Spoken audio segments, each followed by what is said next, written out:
All right. It says we are live. All right. How come I don't see it on your channel? Oh, there it is. Yeah, right there. It's called video editing.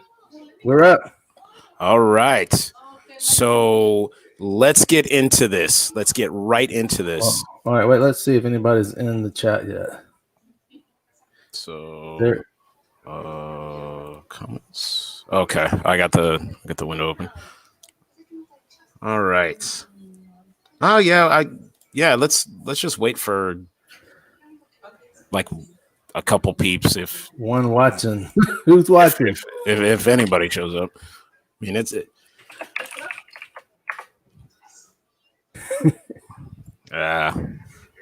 Do you have the chat? Oh. Yeah, I might want to just, here we go. Hang out, chit chat a bit until some people join. I know, what was it? Worst Drivers of Houston asked me when you were gonna go live. Houston's Worst Drivers. Yeah, man, he's a long time fan. I've been following him since he first started his channel. He got I just figured out the one watching is me. Oh. Okay. Go ahead. Yeah, he's a long time fan. Yeah, he I remember when he first started, he took a long hiatus because he had some personal issues that he had to deal with, and which is understandable. It's because I told him, I was just like, you know what, man, just do what you got to do, and when you get to the editing, you can get to it. If not, I was like, it's cool, but there was him, and then there was another guy that commented on my little short video. I forgot his name. Because he was in the streams with us, like the personal streams, like this is like, gosh, man, this is like over 8 years ago when this happened, like with the streams. But he was in there, and he made a comment on the video. He's like, I'm gonna try to join, this and that. I was like, it's all good, man. Like, if you can, cool. If you can't, cool. I was like, we're gonna, we plan on doing these, a little bit more often. So cool. But yeah, it's and I can't believe, man, I think I was more stoked than you that Rex gave you that comment. I was like, is he really talking about me, or is he talking about you? No, he was talking about you, man. I was like, wow. I was like, sheesh. Oh, man. I mean, because I don't know if you saw his original comment that he made, but he's been using like the same software for, God, what did he say? Like, as long as he's been doing this. Oh yeah, I saw that. Like, he's never upgraded it. He's never done, any. He was talking about like being able to zoom in would be a really good feature for him to have. And I'm like, oh man, I was like, once we get into that conversation about keyframing, I'm like, yep. I'm like, yeah, it's going to come, dude. I was like, don't even worry, man. Oh yeah. Can you hear me? Yeah. Okay. Yeah, I can hear you. All right. So you know what? Let's just get into this, man. Okay. All right. So we are going to be talking about video editing, and I am very, very excited about this because this is a topic that I've been wanting to cover for quite some time and never really had the opportunity to do it until now. So I would like to just keep this like straight to the points. And Dallas, like I told you, like if I go off on a rant and a tangent and I start talking, you're just going off on a tangent, tell me to shut up and say, okay, all right. All right, I'll drop a hint or two. So, all right, cool. So the first thing that I want to talk about is video software. Oh, cool. You got the banners working. Awesome. So, yeah. Yep. Got that working. So, what was the first video software that you used, and what do you currently use? All right. So, for me, I started with iMovie because I have a Mac. This comes free with the Mac. It's pretty powerful, but it's limited in. Well, the earlier version was limited in that you can only output at 720p, and you could only do a big limit on it is that, well, you can't do any keyframing or anything like that you'll talk about later, I'm sure.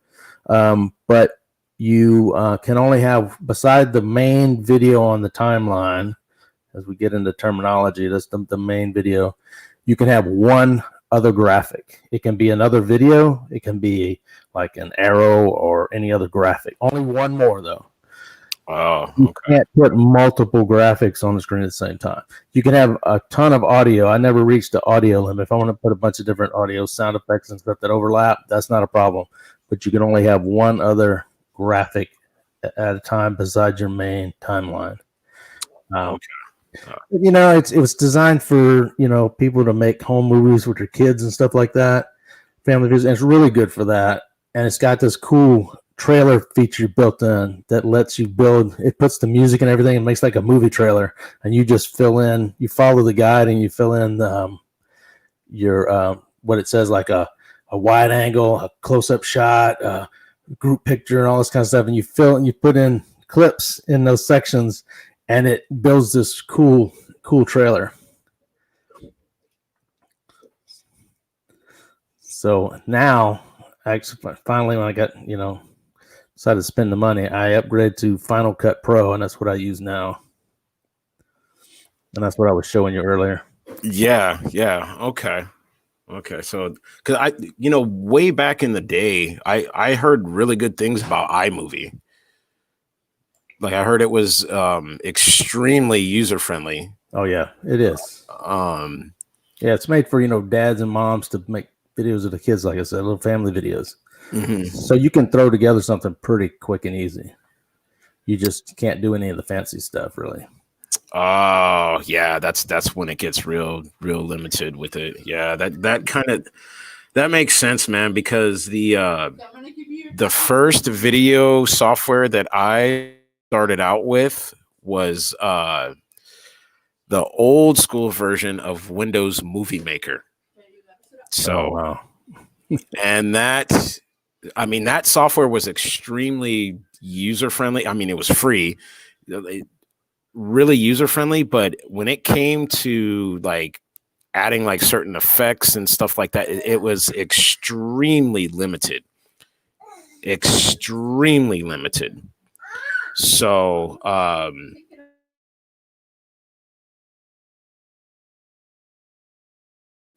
okay, so, sorry, there was a little background. Yeah, what happened? That's okay.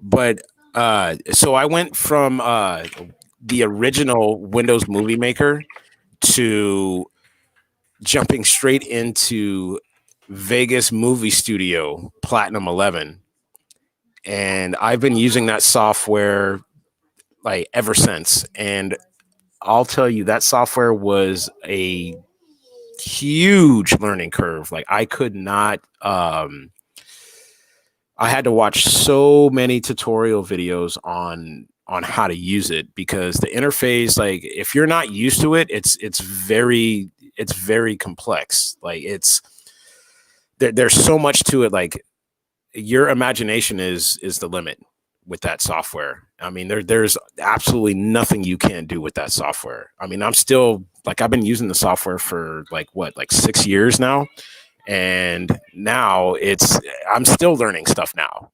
So yeah, it's just going back to my older videos and like watching them when I was using Windows Movie Maker, because it had the dark side, the black like outline on the sides of the video, because it wasn't like a full what was it, 16:9, like it wouldn't fit the YouTube screen. So yeah. So what is All right. I was asking some people in the chat what video editing they use. Extinction says he uses Windows Movie Maker. Windows, And then he changed it to Live Movie Maker. Yeah, quite limited.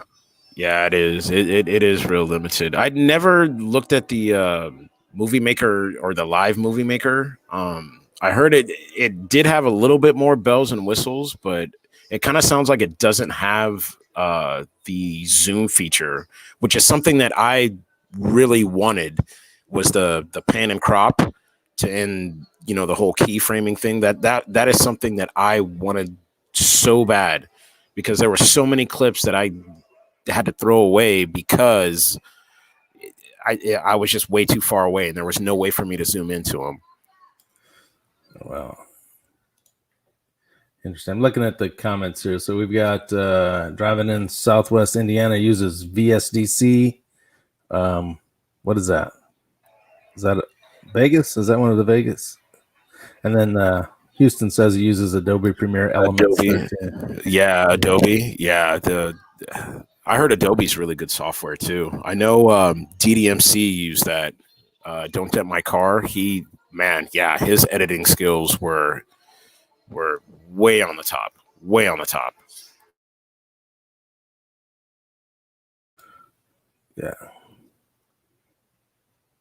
So wait, what version do you say you're using now? DC?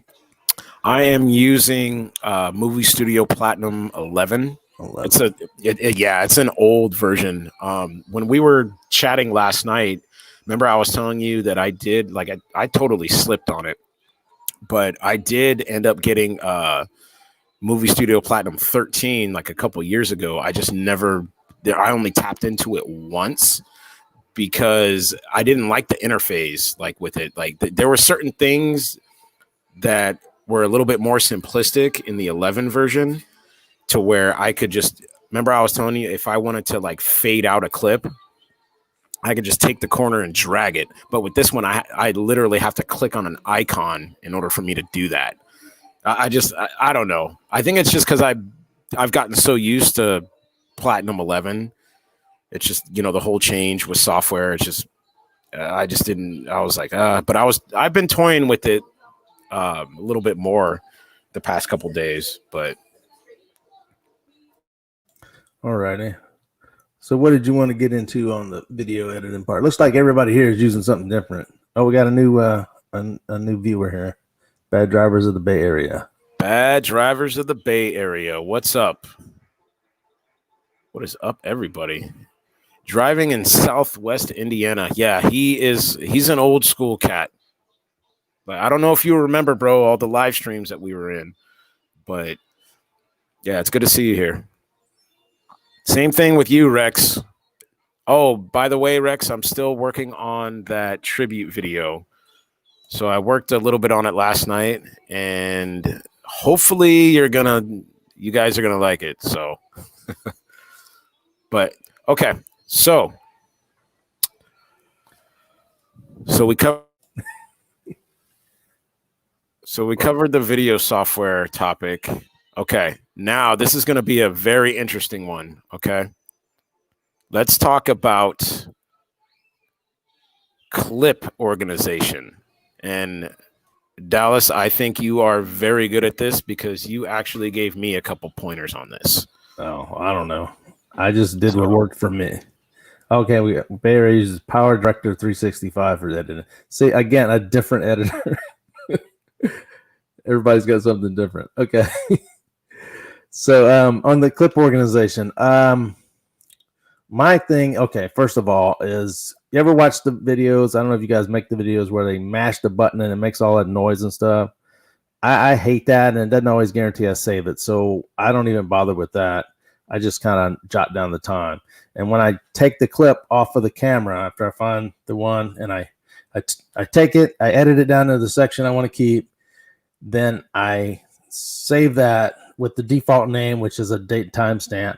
Then I put like a dash and then some comment or shorthand notation as to what was in the clip. Cut off, close call, red light runner, whatever, something like that. If it was really, really good, I might put good on or something. Any term I can search on. And then I save it with that name and I have just one big giant folder that has all of my clips in it.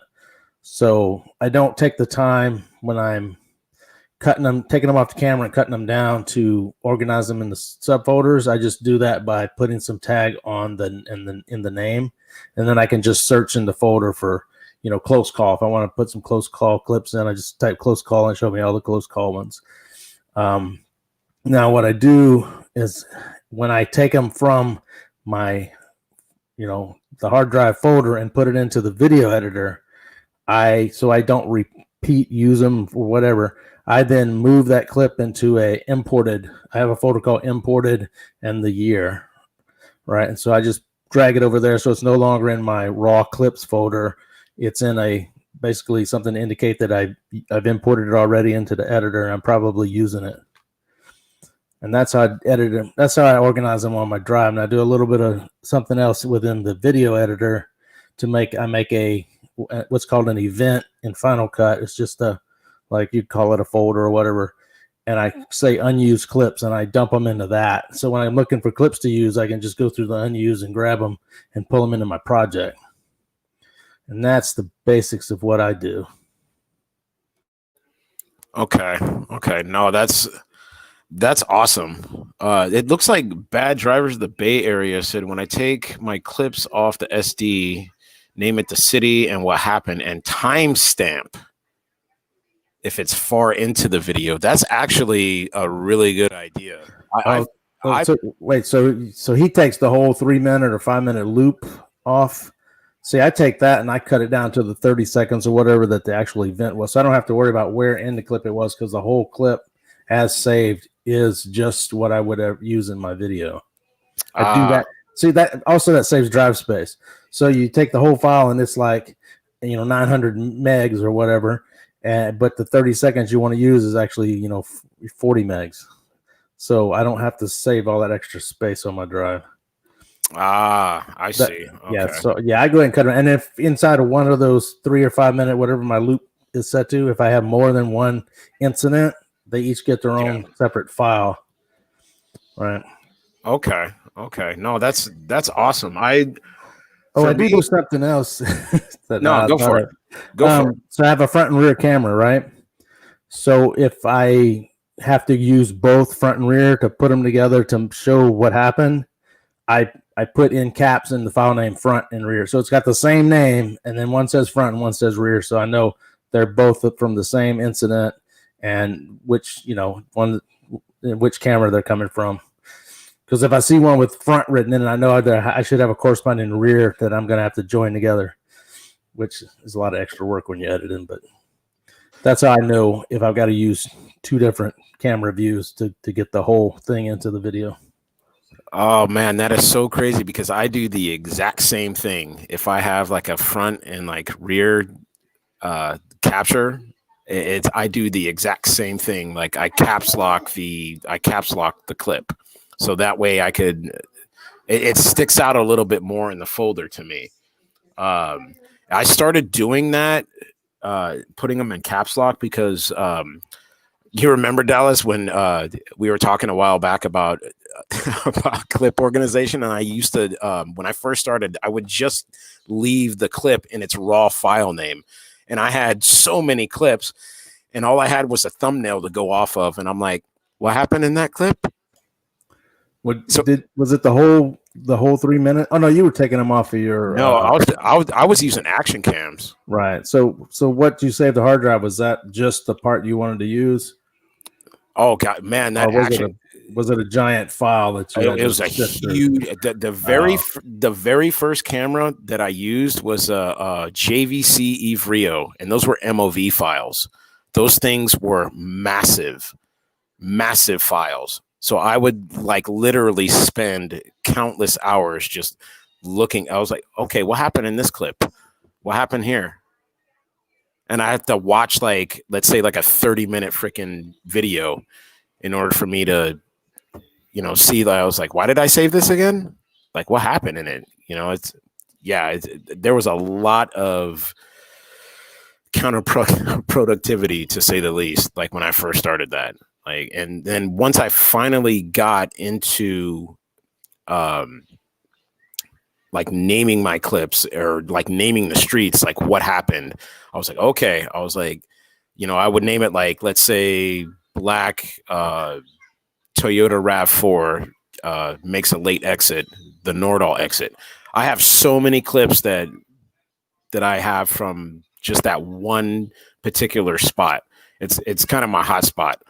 But yeah, the whole like naming the clips like with street names or like what happened in them or like what color car, it's definitely, at least to me, it's really helpful. So that way I could, determine like what the heck happened in that clip. Because also what I did, or the mistake that I made when I first started, was I would make a clip too short. I would trim it too short. Oh yeah. Yeah. And I learned that lesson quick too. Oh man, so many good captures I had to delete because of that. The clip was just way too freaking short, and I deleted everything. Yeah, you got to leave like, I try to leave 3 to 5 seconds before I want to start, because when you do the transitions, it takes up, it's like a second overlap and all this kind of stuff. Yeah. And so yeah, you got to have room to work with in your video editor. Oh man, I learned that the hard way. So, and I'm like, you have got to be kidding me. This clip is way too short. I was like, I was like, what was I thinking? And then finally I was like, you know what? I was like, I don't care if it's a 2-minute video, like that I have to like, I was like, okay, let me leave it at 2 minutes. Like I'll put like some extra freaking meat on that capture. Like if it's good, because in the back of my mind, I'm like, I could possibly use this for like an intro to like my music segment. Like this can actually be a part of the music segment intro. Oh, right. So I always kind of keep that in the back of my head. But yeah, the cutting clips way too short. Yeah, man, it's not. Oh gosh, I'm cringing just thinking about all the good captures that I had to freaking get rid of because of my simplistic mistake. So, hey, what about if you're using a dash cam, it loop records, so you set the size of each clip. So every 3 minutes, 5 minutes, 10 minutes, it rotates to a new file. Yeah. How do you handle joining the two files together into one when your incident goes from the end of one to the beginning of the next one? Honestly, I've actually never had that problem, but you're lucky. I see. Yeah. And that was the thing that I didn't like about at first I didn't like about the loop recording. I'm like, so what would happen? Like if it, like an example. So when I got in my recent collision, like what would happen if, like, let's say as soon as it happened, like it started the next video and it completely missed it. I mean, I don't know. I don't know that, that gap. Like, I don't know how far that gap is. Okay. So I've had several different brands of dash cams. They all basically do the same thing in that there's a 1 second overlap between the end of from the end of clip 1 to the beginning of clip 2. There's actually a 1 second of repeated data. So you see people in some of these compilations, other ones, they put them together and there's this deja vu effect where all of a sudden it bounces back and you see the same thing. That's because there's 2 different clips and they didn't join them. They didn't eliminate the overlap when they joined them.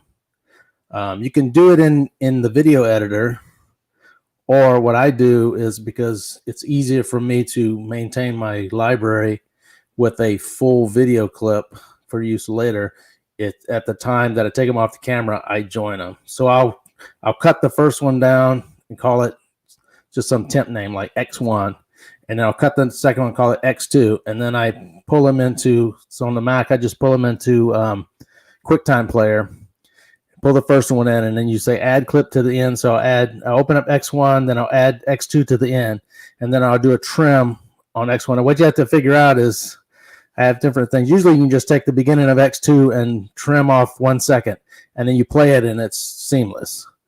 But in the last camera I got, the end of the first one dropped the audio.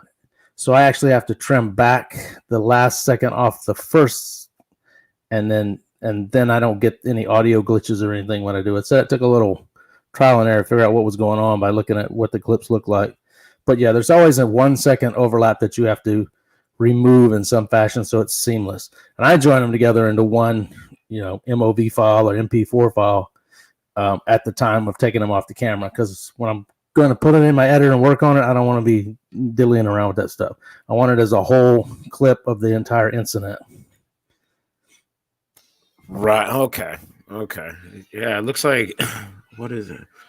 Mine doesn't make the sound, which, sometimes I'll immediately put it on my computer. So always trying to cut down and make vids quick. Oh, okay.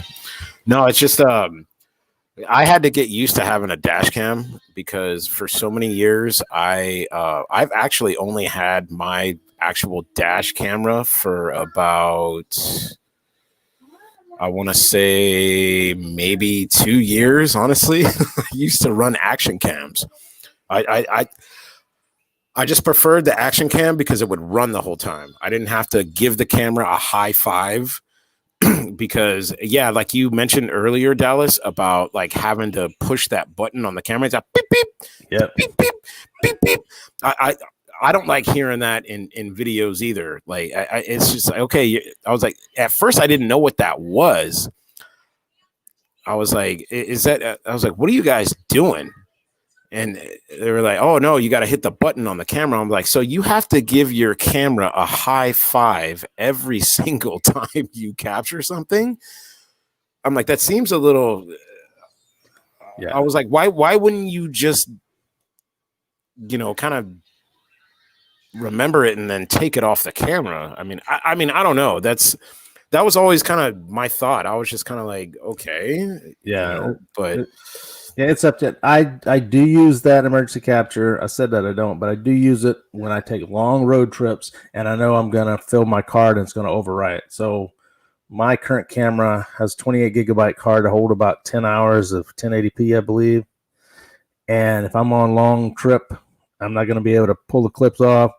I do hit the button, but you've got to learn what that button, hitting that button, does on your particular camera, because the firmware changes. I mean, there's different ones.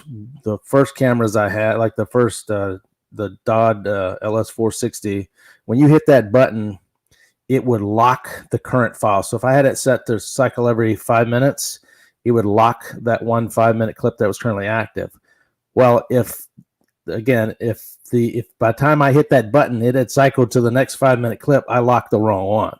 So I would lose it because it was actually the one before. Now with the LS475W that I have now, although they told me there's a firmware update that changes it, when I hit the button on that one, it does the stupidest thing I've ever heard of, is that it makes an entirely new clip that starts 10 seconds before you hit the button and goes for 30 seconds after. Well, by the time you hit the button, 10 seconds is gonna, I mean, I usually wait so the button's not all in the middle of the person cutting me off or whatever. And you lose it. Everything that happened before that you would want to use in your video is gone because it didn't get locked in that. But it does make it into a separate file that's locked, and it keeps the same original file flow as it would go. So you can still go find it if it hadn't gotten overwritten and the time marker of when the event happened. You can still find it and grab the clip. But you just got to learn exactly how it works for your camera and if it's usable. Supposedly I can do a firmware update on mine and it'll change the functionality back to the way it was on my 460W, where it just locked the current file. But it's iffy because it could, I've had it actually happen where it locked the wrong file. Oh man. And I'm on these long road trips. I can't exactly be, digging through the camera and doing all this stuff. Right. Man, no, because when I got in my collision, I hit the button after the fact. Well, yeah, I wasn't sure what was going to happen, but it did beep. Like the camera beeped, and I was just like, okay. I was like, I think it automatically saved it because of the shock resistance. Yeah. I was like, okay, it felt it. So, because I always every crash video that I would watch, I would hear that. Like as soon as it, I was like, what is that? I always wondered what the heck that was. Yeah, if you're using a real dash cam, not like your action cam, they have a what do you call it, G sensor in it, so that if your car gets jarred, I mean, you can hit a bad pothole if you have it set too low, and it'll do the lock, whatever it's going to do. However that mechanism works, if you actually hit the button, but without you hitting the button, that's in case you're in a bad wreck. It's supposed to lock it up. And the one where you got hit or you hit somebody, whatever. That's kind of a safety thing. So if you need it and you didn't get it saved somehow, who knows? Because your camera could then, power go out, disconnect, something else could happen. No, yeah, that's well, one of the things I really do like about having an actual dash cam now is I don't have to manually turn it on and off. I was doing that for years, to be honest with you, peeps. I was doing that for years. And yes, it did happen on more than one occasion to where I forgot to turn the camera on. And I get all the way home thinking I got this really awesome capture. And then I was like, you got to be kidding me. Yeah. I was like, what? What did he say? It saves. Oh, same for my cams. It saves 10 seconds before and 20 and 20 after. Oh, yeah. So so somebody cuts you off, you honk your horn, you're yelling at them, you're flipping them the bird, then you go hit the button. Well, them cutting you off is already more than 10 seconds ago, so you lose. Oh no! Check this one out. Okay, I gotta show this, Rex. Yeah, I gotta show this one. Yep, started with the cam. Yeah. Oh boy. Yeah, that man. You know what? That was way back when dash cams weren't even a thing yet. They were not. They weren't around. Oh wow! Oh yeah, I remember looking at one probably a couple of years before I actually got one, and yeah, they were calling them what, car DVRs? They even called them or something like that, and they were expensive as hell. No. So it's better to get an action cam or some little camcorder and use it instead. No, or use your iPod, or even like your phone, because I know bad drivers of Southern California, Andre. I know for a long time he used his phone. He didn't have a dash cam. He would use his iPhone. Yeah. Yeah, I was like, man, what was that? Cammie did that. She for a long time used an iPod. So same as using a phone, yeah. Oh wow! But yeah, then your space fills up because it just keeps recording, and then you run out of space. Right. So you have to keep cleaning it up. No, yeah. See, that was the problem with the action camera, because like when I would hit the record button, it'd be like beep beep beep beep beep beep, and I'm like, the memory card's full, so I'd have to, unmount it and then freaking delete the memory card. But then what also would happen was like, I just deleted everything. Oh, I forgot that clip. Like, what happened yesterday? I was, oh man. Yeah. A lot of trial and error for sure when it came to picking the right camera. So yeah, it was, but I am glad I have I have actual dash cams now. So yeah, so they turn on when you turn the car on, and they loop record, so you don't have to worry about them filling up on you. That stuff's good. No, well, you know what? Honestly, sometimes it'll say that the memory card is full. Like, because I'll always like peek up at the cameras to make sure that they're running, and there has been on a few occasions it said that the memory card is full, and I'm like, what kind of dash cam do you have? I have an VFO A119. Don't get me started on those. I remember. Don't get me started. Okay, so I had one of those for a short time, but I didn't have that problem. And the other ones I've had is the G1WH. I had the Spy. I guess there's different versions. People copying them. There's some bad Chinese ripoff ones, but I had the Spytech G1WH. I never had a problem with it like that, saying it's full. I've had incidents where it would a camera or two would give me errors, like, and I had to reformat the card. I think some of that came about from having some bad the connection to the power. But yeah, my DOD ones, the DOD ones, have never complained about card being full or anything like that. They work flawlessly like that with that. Yeah, dude. Oh man. No, I put that banner up because I remember you like just cursing at the A119, man. I'm like, I feel so bad, man. You had such a terrible experience with that. So I was, and actually right now, and I'm doing episode 113, and I've got like 500 clips on drive, and I'm going through and I'm picking up the oldest ones, and they're the Viafo ones, and I'm just like, oh, if I have to zoom them, they look horrible because the focus is off. And I just think I figured something out. It may not be actually the focus, because Louis' recent video, he's got the Viafo, and what does he have, the A119S or what? Anyway, he's got one of those. And I've always noticed on the right side of his, it's kind of like the out of focus like mine was, but he zooms in, and what it looks like is not out of focus, but it looks like a double image, one on top of the other one, slightly off, right? So it's not lining up. So that makes it look out of focus when you're looking at normal. But when it zoomed, you could see it. And I go, I wonder if that's kind of what mine was doing like a double image that isn't lined up.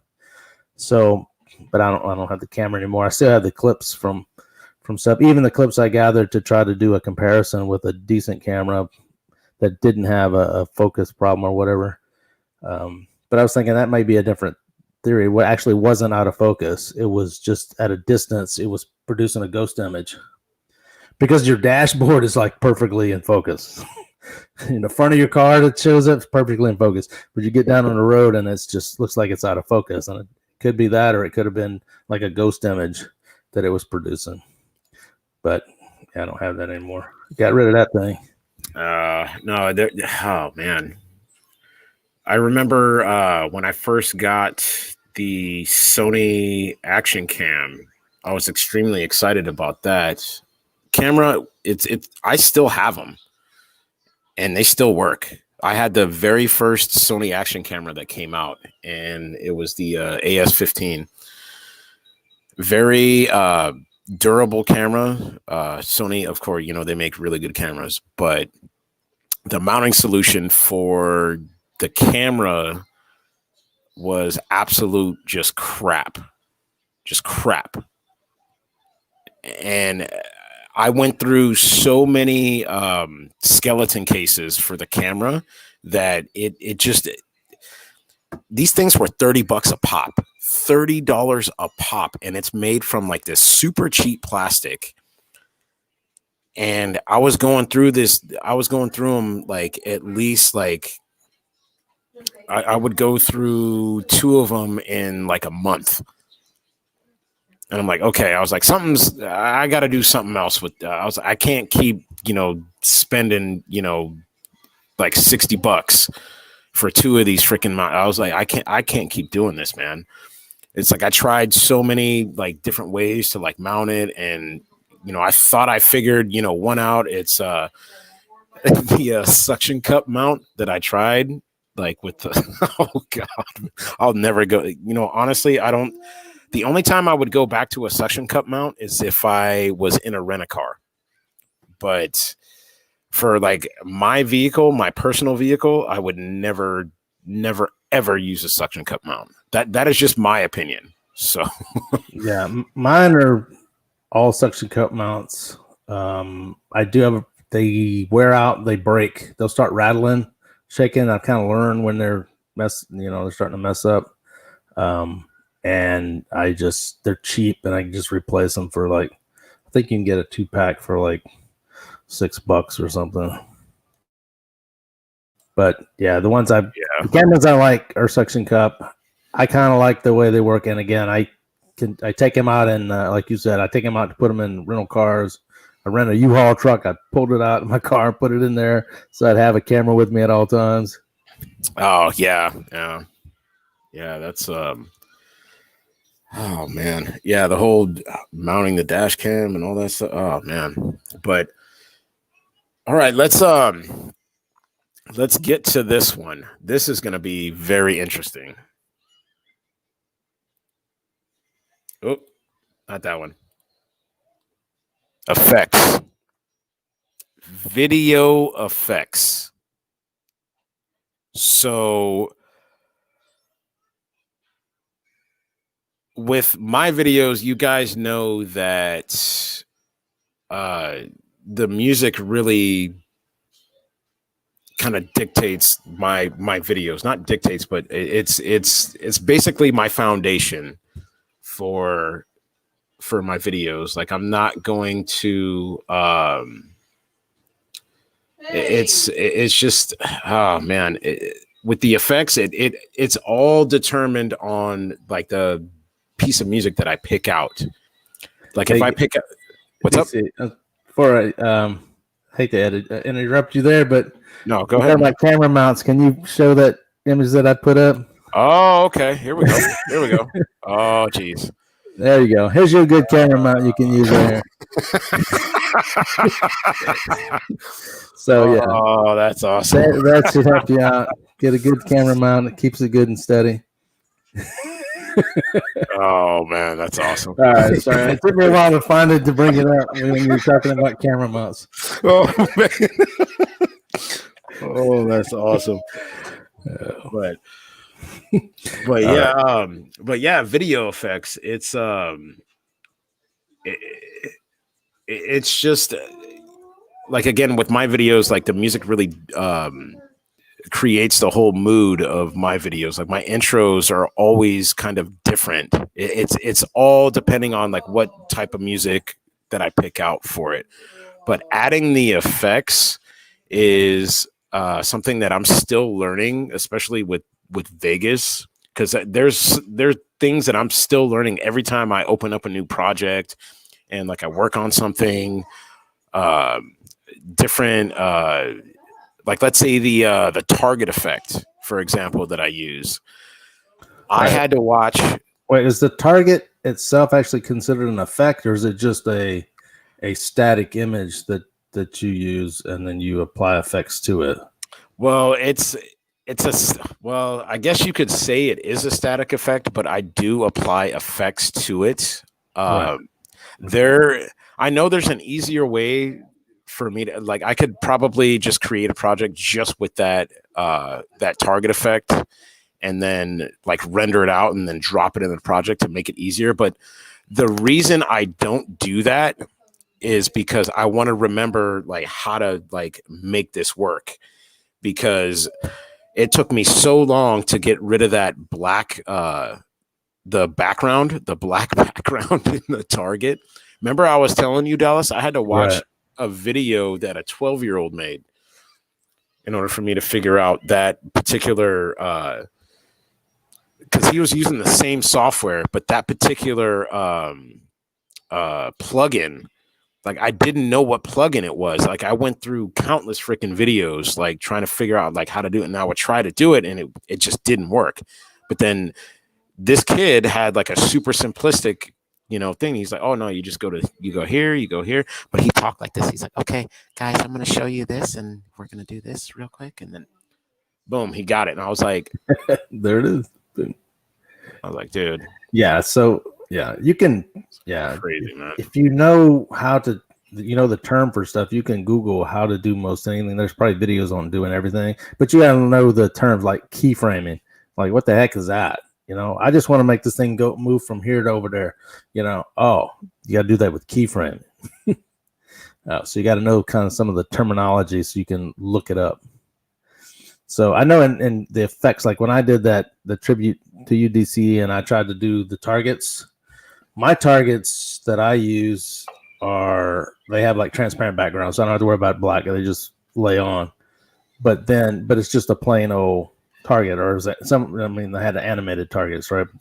But they're just like lines. And then I would apply effects on top of that, like the rays, because I know that's one thing that you use. I could tell by the effects. So you learn the name of these effects and what they do, how they change the video. Yeah, the light rays. Yeah, Light rays. That's my go-to. So is the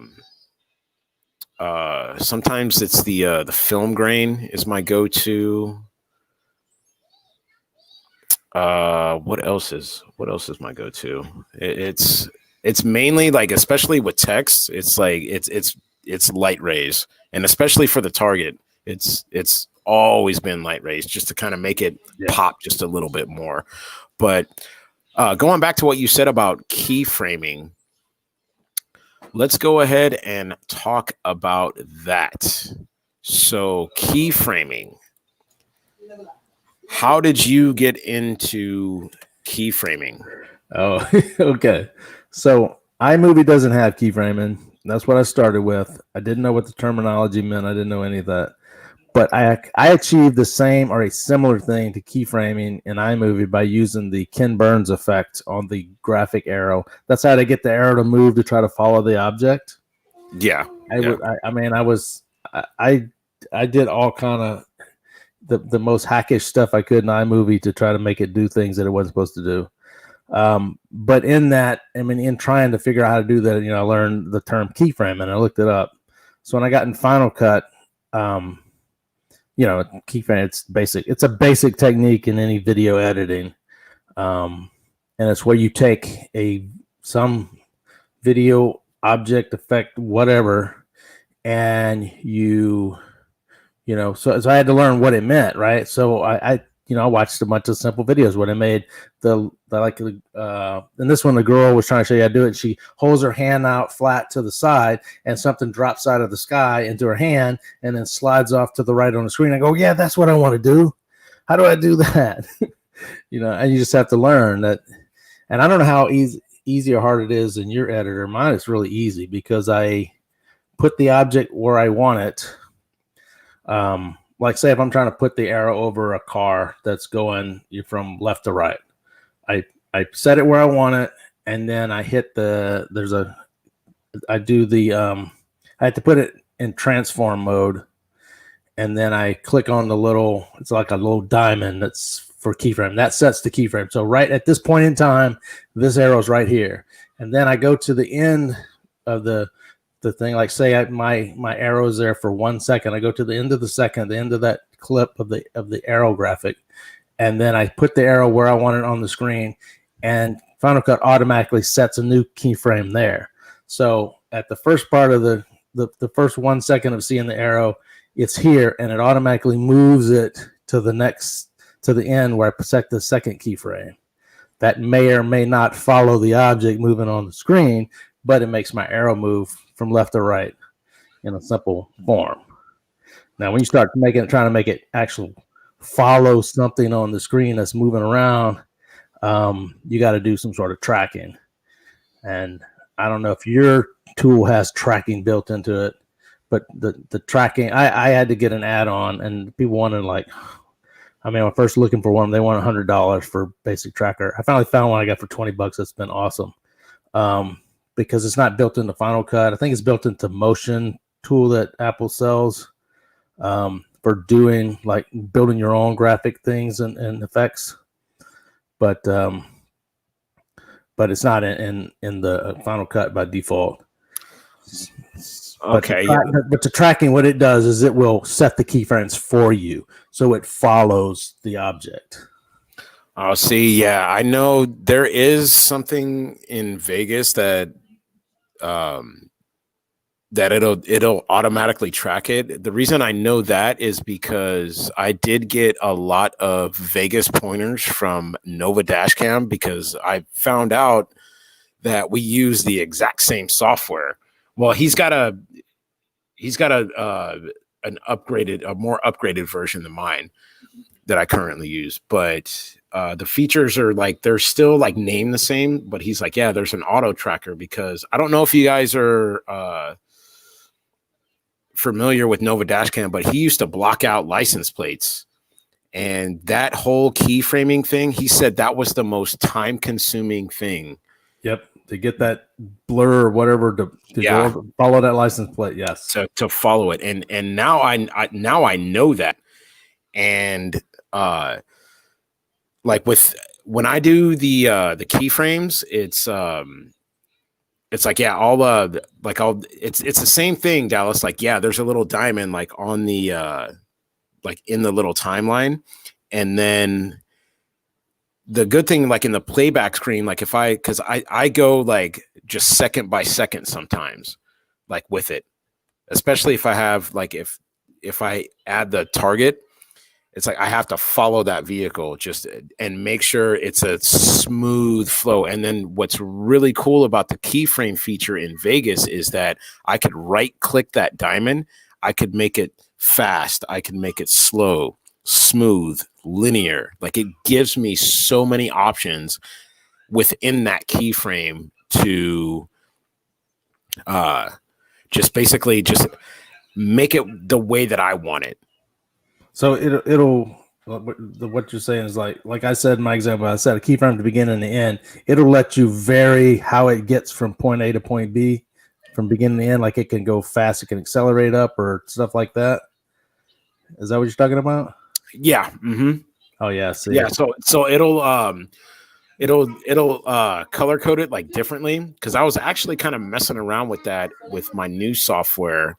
The thing that I don't like about that Platinum 13 is that the playback screen, it doesn't match the keyframe screen, because I have two different screens. Like if I hit the pan and crop, a different screen will pop up. It's almost kind of looks like a playback screen. So, but it'll match the actual playback screen that's within the project, like on the main window. Like it'll match it. And I'm so used to like seeing that. But when I was toying around with it last night, I was like, okay, it's just in this keyframe window. I was like, no. I need to see this like on both screens to see if it's really matching up. I think it's just, again, it's something that I've just gotten like over the years. I just gotten used to, just seeing everything sync up together. Like when it came to that. But does it, when you do the when you do your keyframing, does it, like the playback screen, does it match like the keyframe screen? Does another window pop up? I assume there's another window that pops up. No, mine's all in one. Yeah, I don't. Yeah, when it's all done in the same live, like the one view of your finished product, right? So yeah, what you're describing, I'm trying to picture it, but I really don't know because I haven't seen that. When I do it, it's all in the same in the live screen. What it does is, I don't know. I know you have some different rendering. Final Cut renders in the background all the time. So if I drop something new in and keyframe it to move, when I play it back at first, it'll be like, let's say, a lower video quality. It'll look like playing at 480p or something, right? Because it hasn't rendered it out, but it'll still show you what it's going to look like. It just then I can like select the object and say, hey, render it right now, and it'll show me the full high res version. But it's all in I only have one video viewing screen for everything.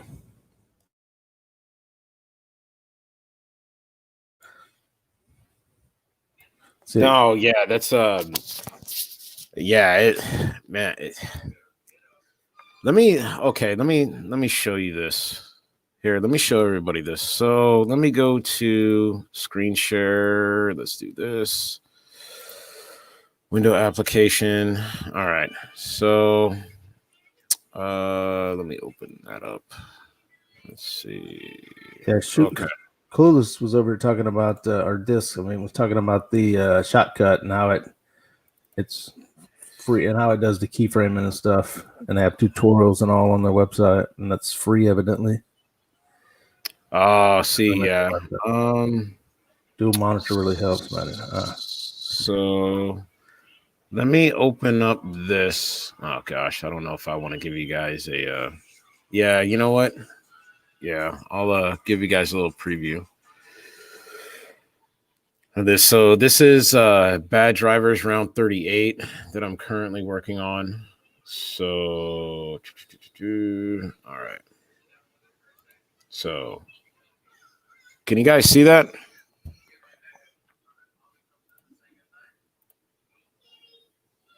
Oh, sorry, I was muted. I just see your file viewer here. Can you see this? No? No. Okay, hold on a second. All right, there we go. Let's do this. Yeah, before you make it public, you should be able to see it down there on the timeline bar, what it looks like, right? All right, there we go. There it is. There it is. All right. Okay. So this is what my Vegas looks like. So this is Vegas Movie Studio Platinum 11. This is an extremely old version of Vegas. So like let's say where did I do this? Okay. So see where I keyframe something. So okay. So I don't know if it's probably not gonna, well, it's probably gonna play the audio for me, but okay, that's a bad example. Okay, right here. No. Right here. Okay. So you see how a separate window for the keyframing opens up? Now if I click this, so if I click that, now watch my playback screen on the right. Okay. See how it matches? Gotcha. So not only does it match within the keyframe window, but it matches on the playback screen. I've gotten so used to that feature. And the same thing like with the diamonds. It's like, yeah, if I click that and I right click it, it's like, yeah, I could delete it. I could copy, paste, smooth, sharp, slow. So what you're doing here with this keyframing is the zoom of the video, right? Yes. That's how yes.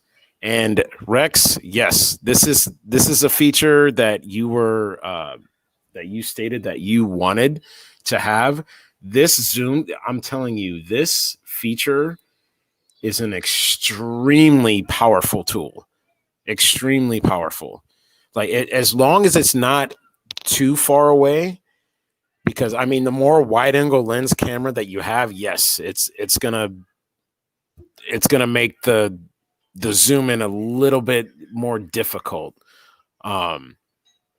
Because I actually had to with my Sony action cam, yeah, there was still like, even when I got the Vegas software, I there were still a lot of clips I couldn't keep because they were just way too far away. Like the more you zoom in, the more almost kind of pixelated it gets. Like depending on the distance, I guess you could say. Like, so same thing with this one. So those are my keyframes right there. So but normally what I do is I just go frame by frame by frame by frame by frame to kind of just match everything up.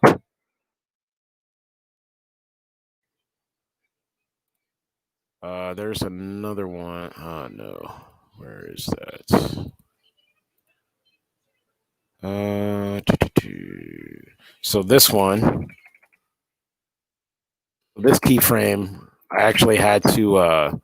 This one took me a little bit because it was a rear cam, but because I was worried about like the glare coming off of the window. I wasn't sure if like they were gonna, anyone was gonna be able to see it, but so I had to go frame by frame with this one.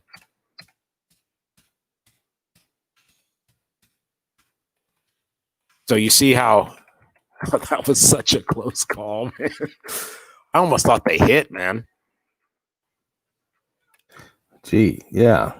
But yeah, so you see how the keyframe like I make it smaller. Yeah. And then it gets bigger. But see, the thing that I had to learn with this though is like if you make it bigger too quick, like if you put it back to the full frame too quick, what's going to happen is it's going to come right at you. Yeah. Yep. Yeah. Yeah. So that was something that I kind of had to learn, like, and finesse with the keyframing, like when it came to that, because when I first started doing it, I'm like, oh yeah, there it goes. And then I'd zoom, I'd come back out real quick. And then I'd go in, real quick and then come back out real quick. And then finally someone said, it's like, dude, like, you're giving me a headache watching your freaking videos, man. Yeah. So, yeah, but kind of what I guess the terminology is a little bit off, I think, on what you're talking about. The keyframing is setting the marker that it looks like this at this point, it looks like this at this other point. It can be anything. It can be, like in this case, you were doing what my editors call cropping to crop the video, right? I started at this point and I crop it down to this point later. And the keyframe sets, it's going to be here, and this there, right? So you spread the keyframes further apart. It takes longer for it to zoom in with that crop. Yeah. If you put them closer together, then it goes real fast. Yeah. That's the keyframe. And it can be for anything. The keyframe is same for moving objects. Like I said, you want to put a graphic on it, you want to move it. That's the keyframe. Let's say it's here and then it's there. So, yeah. And I wonder, maybe I can show my editor. Let me see. Hold on. Because I've actually done that with a couple. Well, there was one capture that I had. It was a 3-fer, and like I wanted to use like numbers, like 1, 2, 3. Right. So yeah, I had to like move them like with the vehicles, because of course I couldn't put 3 targets. Going to be like, what the heck am I looking at? But so here I tried to make it smaller. You see, you want to share my editor there? Oh, I got all this extra crap on the side.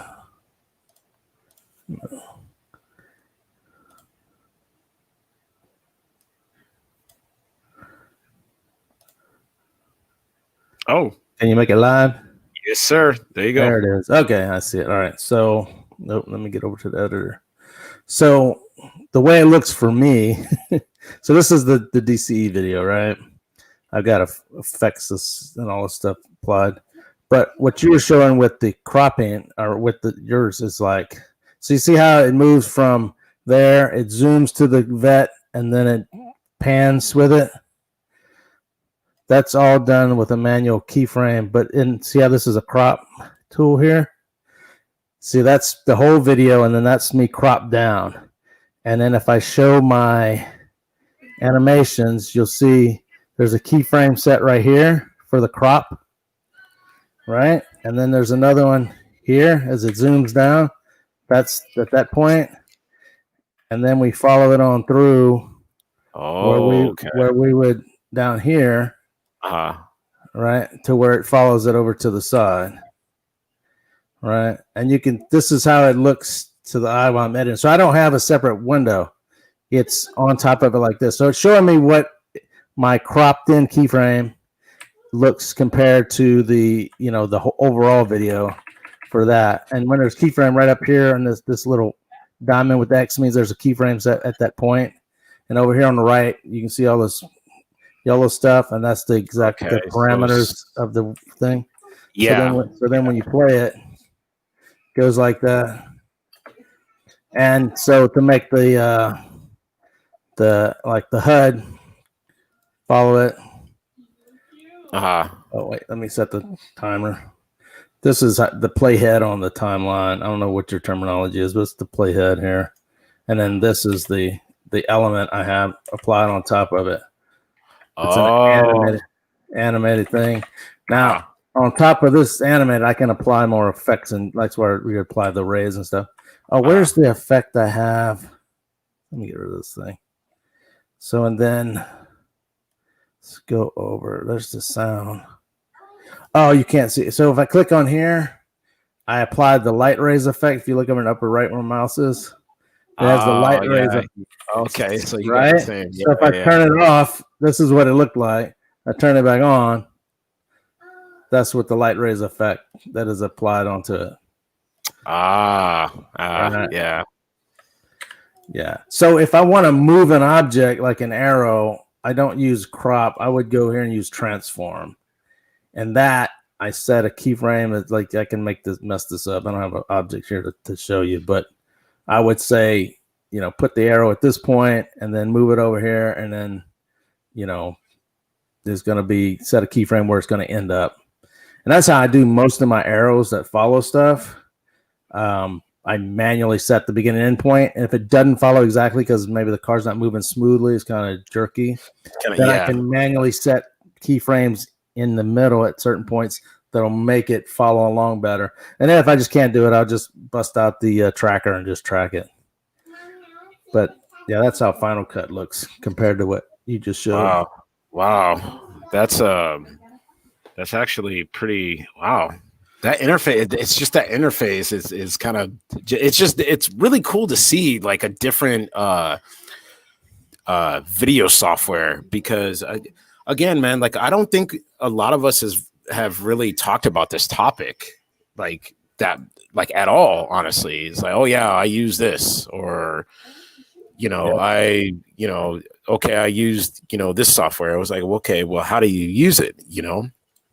And was it yeah. And like I said, sometimes you don't even know what to search for. You have to like learn some of the terminology. And now that was the other thing too. It's just like, and I'm glad you corrected me with the whole because keyframing, like to me, like instead of like the pan and crop, I always call it keyframing, because that's when I first like heard it. I was like, okay, keyframing. Yeah. All right, here we go. That's the terminology that I understand. With right. It's, but it's, you're right. It's more of a pan and crop, but you're doing keyframing on the panning and cropping stuff at that point. Yeah. But all that keyframing means is I'm going to set at this frame, it's going to look like this. At this frame down here, it's going to look like that.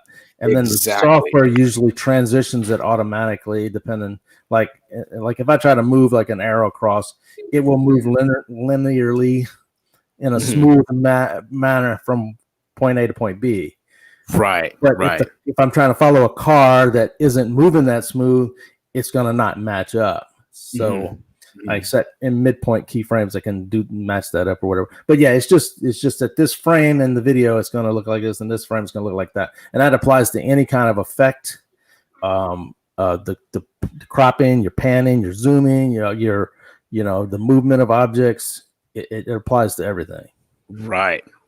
Yeah. That's definitely a something that, it's, oh man, that's so crazy, man. It took me so long to learn how to do this. Just watching countless videos, because again, like what you said about the terminology, like I didn't know like what to call it. I was like, how do I would make it a little bit more simplistic. Like, how do I zoom into this? Right. How do I, but it would pop up like everything to, and I'm like, okay, I was like, nope, that's not what I'm looking for. Nope, that's not what I'm looking for. That's not what I'm searching for. I'm trying to do this, but it's finally I found the right thing. And, again, that whole like pan and crop and keyframe, man, it's such a powerful freaking tool. I even use it for text. Like sometimes I use it for text in my videos. Yep. Like I mean, you could pretty much use it for anything. But what would be nice is if get somebody else in here that uses a different editor. Like Disc uses the shortcut, right? And then show what their screen looks like. Like, what does yours look like? No, yeah. It's like, hey, Papa, can you help me? But okay, so that was the keyframing. Okay, here is a really, really good one. Okay, let's talk about this, man, because I think I think I've had a little bit. Well, you probably had a lot more. Well, I think it's probably the same, but oh man, I all right, come on, man, out with it. Oh, geez. What are you trying to put up here? This one. Here we go.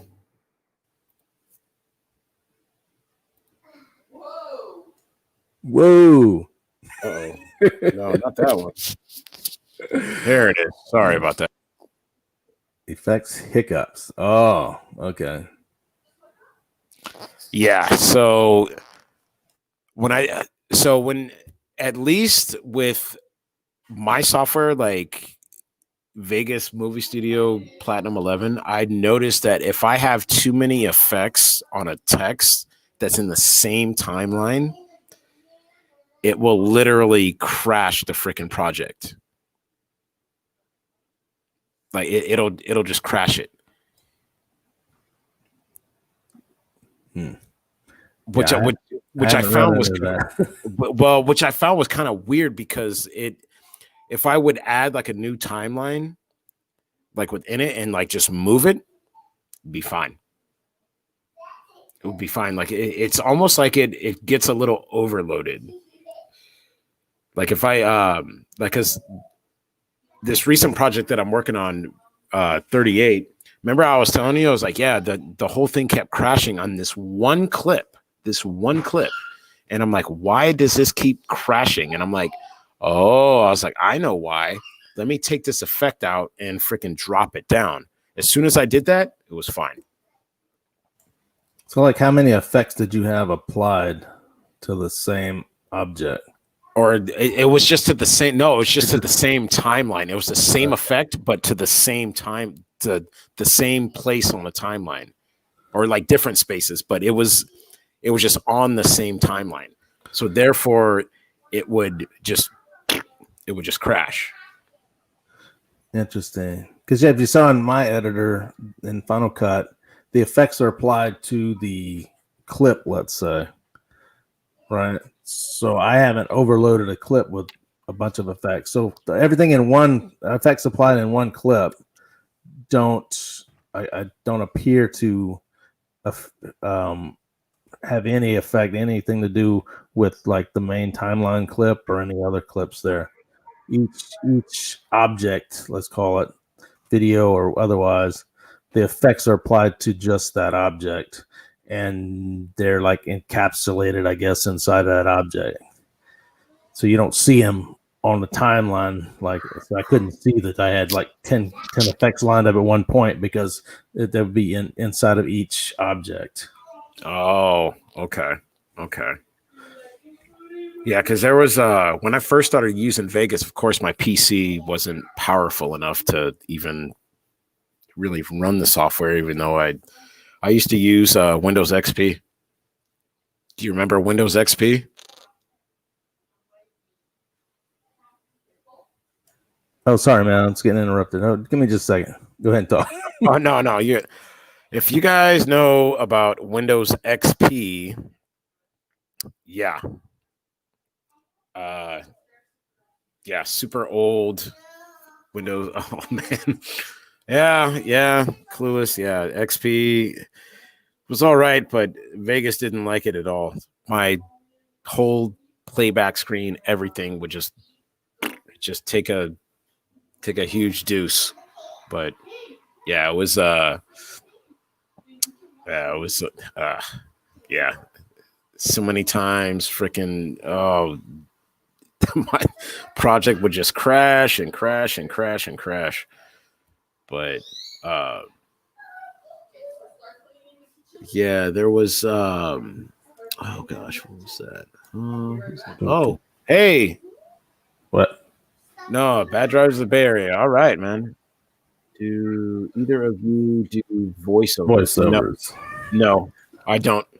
Wait, he's talking about doing them into like one of your dash cam videos. Yeah, he said I've had to do it. I'm thinking of adding them to mine. I'm trying to figure out the best workflow. Well, there's only one clip to where I wanted to say something else that I actually added it, but I kind of just let what I say just kind of flow. I just let it flow. Like, okay, sometimes I'm like, oh gosh, man, it sounded like a douchebag. Like, what did I do? Like, what happened? But yeah, as far as I don't know, voiceovers, it's Well, Yeah, I had to sort do of. one once when there was this crazy Mercedes guy that did. So it was going to be. I'd have to write a whole screen full of text, so I did a voiceover narration, kind of like I would say, kind of. I'd say like more of a narration like Napa does or whatever, but it was just to explain the situation because it was easier to do that than to type up a bunch of text and have somebody try to read it while they're watching the video. But Final Cut has a voiceover feature in it. You select voiceover at the point, like you set the playhead to where you want to start your voiceover, and then you say start recording, and it'll do a countdown. It'll start playing the video, and it'll do a countdown, beep, beep, beep, and then so you start talking, and then so you can watch it as you're talking to narrate whatever's going on, and it just saves those as just regular audio elements. You can move them around after that or edit them, whatever you want to do, but it kind of sets you up so that you can watch it as you're narrating it. So that's well, he kind of asked, oh gosh, it's oh yeah, I'm tired of typing out descriptions and having a wall of text. Yeah, I'm tired of reading those too. So that's well, I mean, this whole thing, it's like this whole stream, like I didn't want it to be like, like, oh no, this is the way that, like everyone's got to edit their videos, this and that. And I hope, it didn't come off like that. Like I was like, oh, let's talk about video editing. It's just, I just wanted to share, like us, like what we do with our videos. Right. And yes, I do not like the pause to read thing. I'm going to be straight up with y'all. I don't like that pause to read it's like, okay, man, like, you know what? I'm like, let the capture speak for itself. Like, let it flow. Let the clip flow. Yeah. There are times when you kind of need it, but they should be used very sparingly, in my opinion, because nobody has time to read it. And yes, if you can do a narration, that would probably be better because I can listen to what you're saying about the event, or you can you can freeze frame it or whatever and give me okay, in this next clip, you're going to see this idiot do so and so. And so you may not be able to, explain why you had to tell me this. I mean, you got to have a reason for telling me all this stuff that I could not see from just watching the video. Yeah. Like you said, the video should speak for itself in most cases. Well, right. It just makes a better flow for the user, because if I'm trying to take my eyes off of the cars on the road to read the text across the bottom, across the top, whatever, that takes away from me seeing what's going on. So it's like reading subtitles in a movie. You want to watch movies with subtitles all the time? No, probably not, right?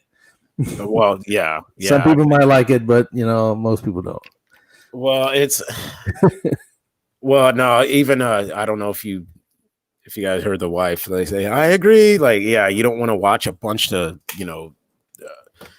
text, like watching a dash cam video, especially if they're like in the way of the actual clip itself. And then it's like, I don't want to watch a 2 minute, like, let's say the clip is like, like 2 minutes, and it's 2 minutes of text explaining everything, and then the last 5 seconds is when it gets to the meat and potatoes. It's just like, no, dude, like get to the meat, potatoes of it, and then again, just let the capture speak for itself. Right, let them see their own thing. Oh yeah, and another thing is there's some instances that happen, and people want to write up, oh, the white minivan, totally screwed up, blah blah blah. But if you look at it, maybe it was questionable, right? Maybe the other guy was doing something wrong too. And if you're going to write out and try to tell the audience what they're seeing, and better just point something at it and go, look right here, and you'll see what happens, and you make of it what you will. No, right. As long as it was some sort of action that looked good, they can think whoever's at fault they want to think is at fault, or whatever happened.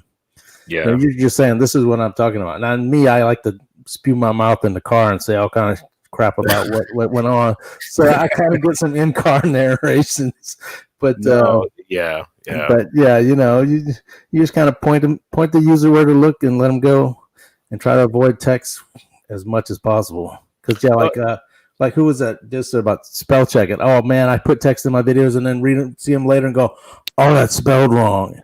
People spell break wrong all the time. BREAK. No, it's BRAKE.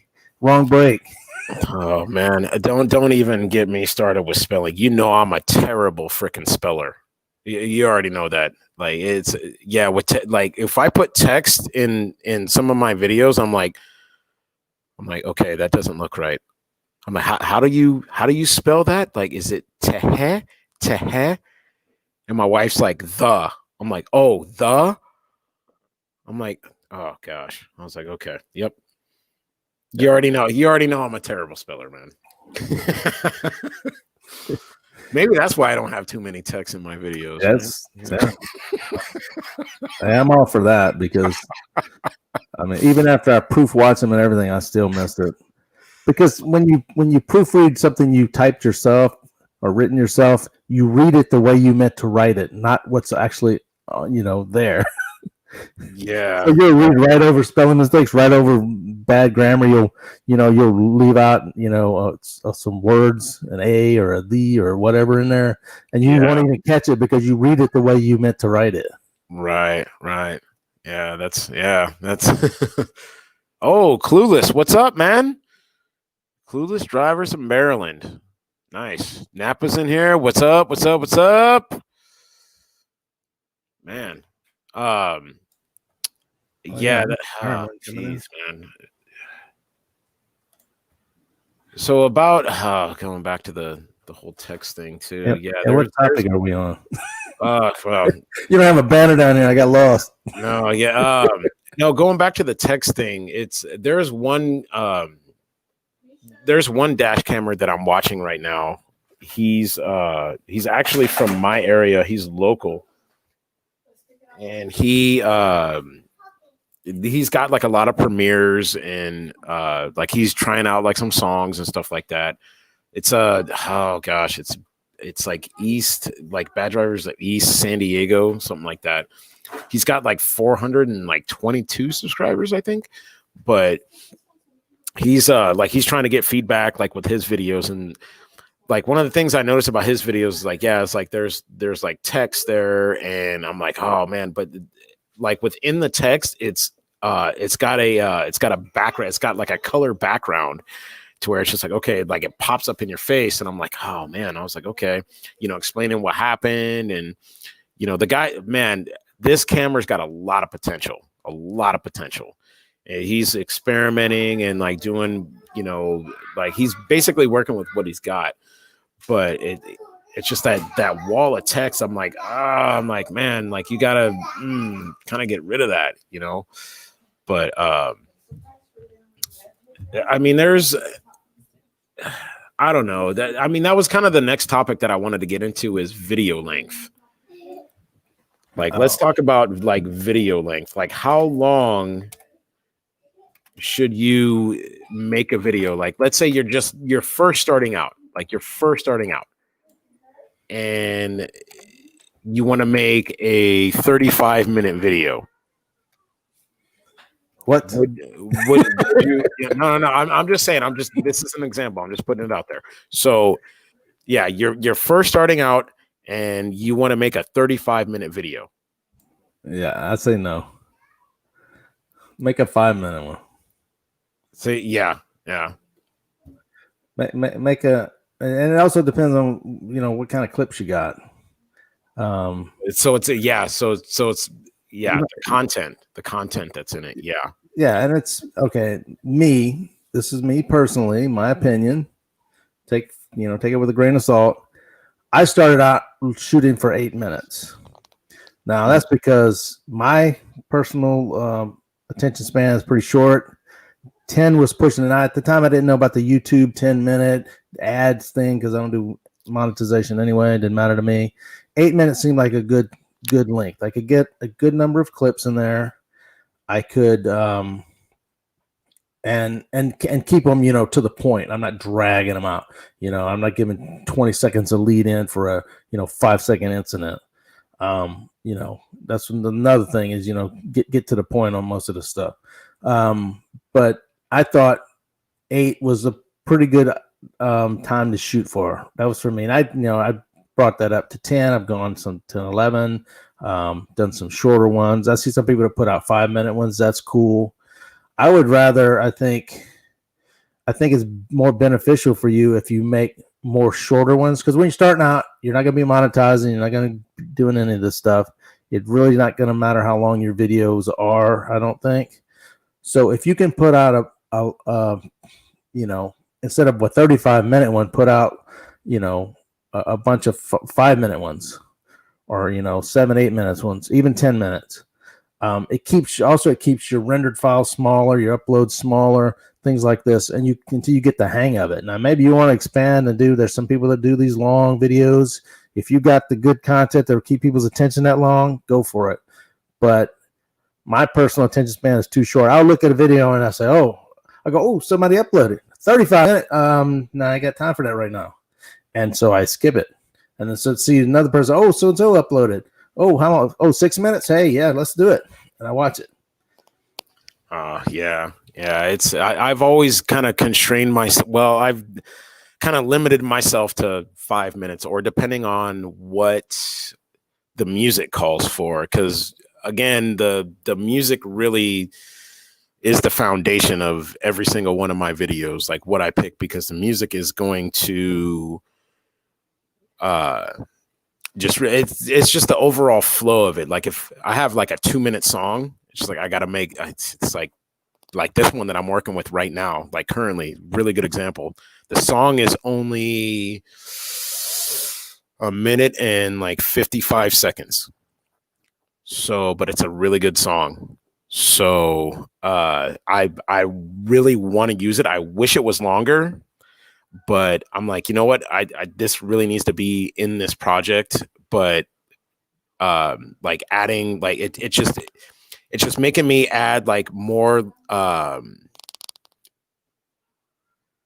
guess you could say, just really just tasteful freaking captures within it. So so the shorter for me, this is just my personal opinion. The shorter for me, like the better.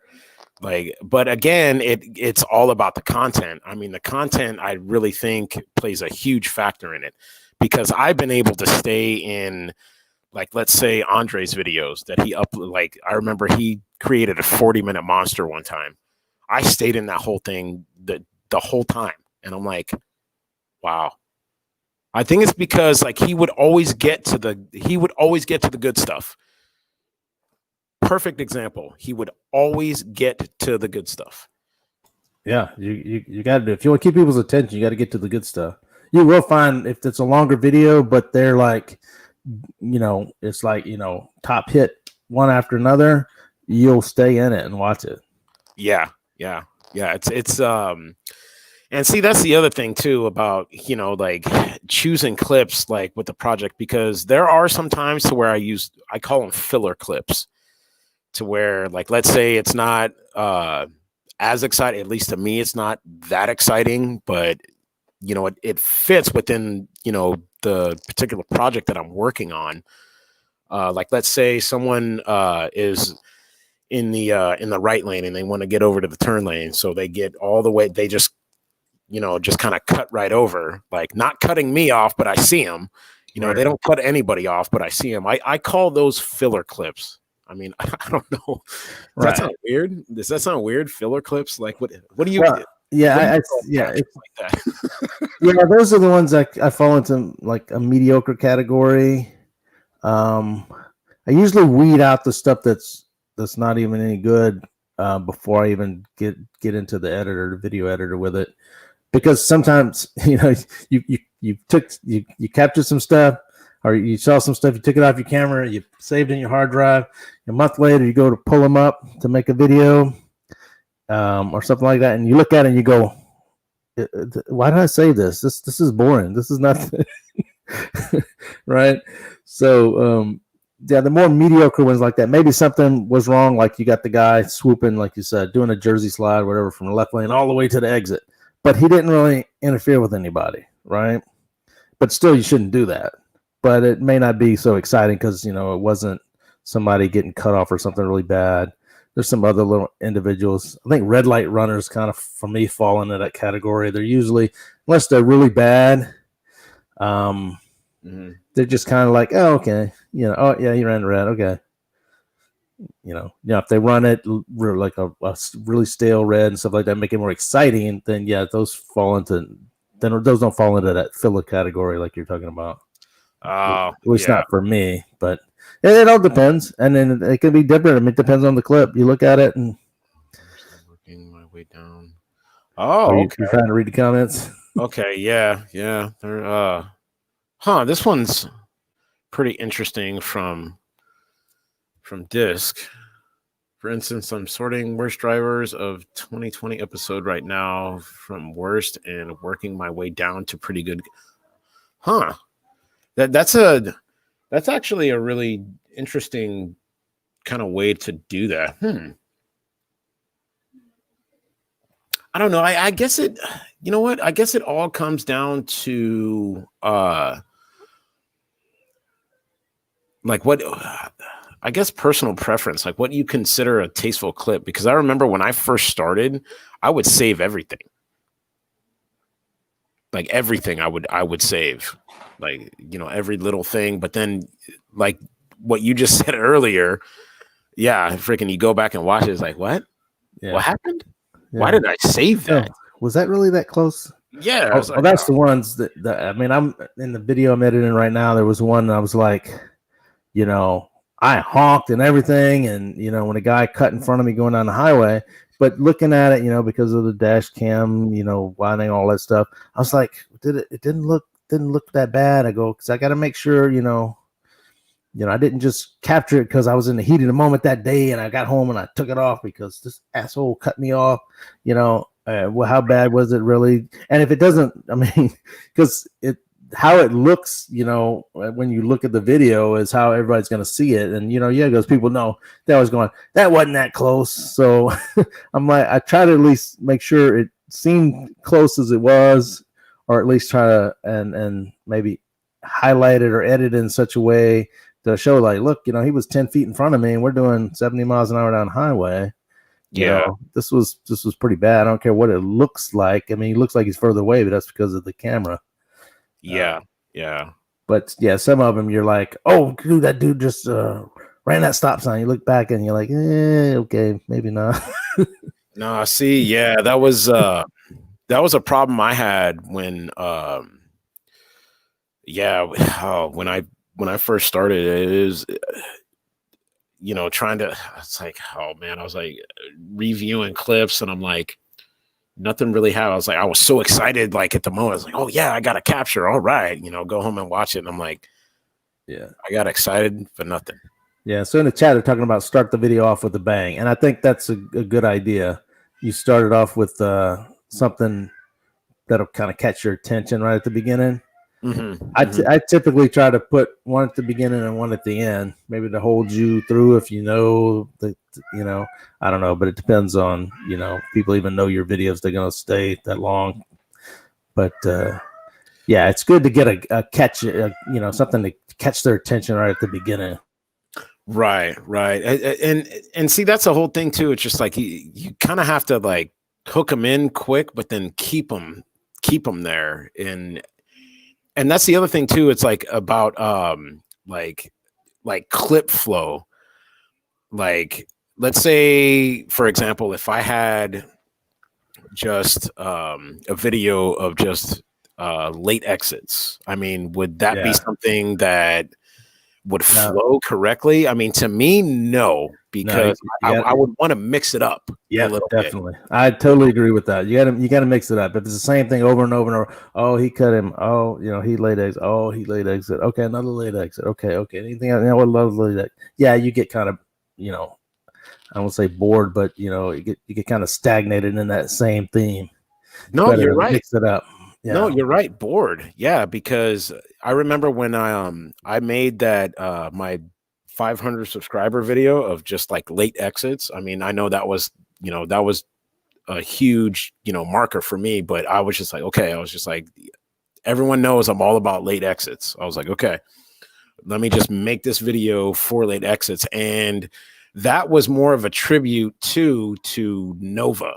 He, oh man, his late exit captures. Woo. And he told me that he got so tired of like saving every single late exit capture. The only time like he like saves them now is if it's like a 2-fer, a 3-fer, or like a 4-fer. Like that, he's like, if it's a single one, it's like the only time I'll save it if it's really bad. He's like, but I don't even. He's like, I became numb to that whole thing. Yeah. So here's some things come up in chat talking about the bang. Starting with the bang, they said if the bang is good enough, then upload it as an individual clip. That's what I call a one-off. Yes, if you've got a good enough incident to be, a super close call, whatever, yes, by all means, upload it as a single upload by itself. Yeah, I do that. I've got a whole section that's just a bunch of, one-offs, close calls. The wrecks that I've caught are all one-offs. Yeah, I definitely agree with that. Because you don't want to say it. I mean, you got that and you got it now. Usually you're like, oh man, you won't believe what I caught, and you want to upload it right away. You don't want to wait till you put together your compilation for the week or whatever you're doing. So I like when I get a really good one and I can upload just now. I go home and I edit it right away and I get it uploaded. Yeah, well, it's kind of like the that red light runner. The one you just uploaded. Yeah. Because I was like, I don't know. I kind of want to save that for a compilation. And I was like, am I going to be, a one clip freaking, like wonder? I was like, no, I really don't want to do that. It's, unless the clip is really, really good, then I'll do it. But I know that clip was really good, but it's over the years, I've become very, I guess picky, you could say. Yeah. Well, like, you asked me about that, and I was like, "Oh, definitely, that's a one-off." Also, with the one-offs, you get the people that are posted on Reddit Roadcam, so you'll get a whole bunch of traffic that'll come to your channel. I'm not saying you're going to get any new subs out of that or anything. I've had a bunch of those. Mostly, you get a bunch of haters, but you will get a ton of views and stuff. But be prepared for the trolls to come over and tell you how it's all your fault and whatever else. If they don't like your edit and they didn't like my intro, I go, the intro was 3 seconds long. It's too long. I was like, okay, dude. I was like, I'm just not hate mine. Oh my god, dude, mine are like freaking almost a minute. They got to realize you have an actual channel where this is what you do. You didn't just happen to catch a clip and upload it to your personal channel where it's just the raw video clip, right? No, I edit, I do stuff. So yeah, it's funny. Yeah. What I try to have 3 waves of bang clips. Oh. Yeah, that's Also space them out during your compilation. Yeah, I mean that's what Napa said. Yeah. That's good.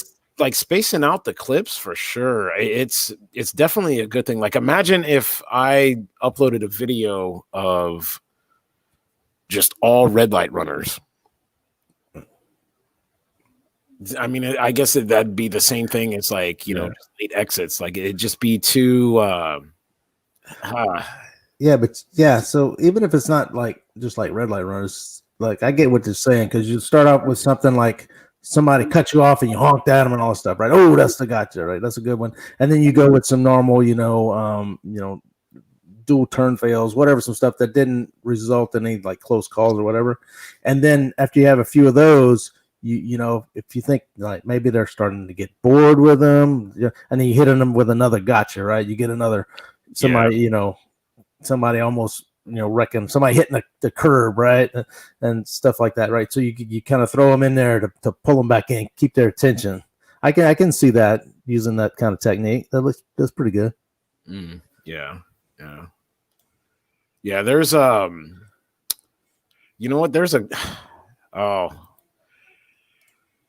there's red light runners. Since we're talking about red light runners. when do you save a red light running clip? Like, let's say the light just turned red and someone goes through it. Would you save that clip? Oh man. Okay. So I've been trying to edit a video, and I've got this one clip and sitting in my unused of a red light runner, and I keep debating: do I use this one or not? Is this good enough or not? And literally, he got to the stop line as the light turned red, and he went ahead. It was in the left turn lane. He goes ahead and turns through it, and I'm like, okay, yes, technically you ran the red.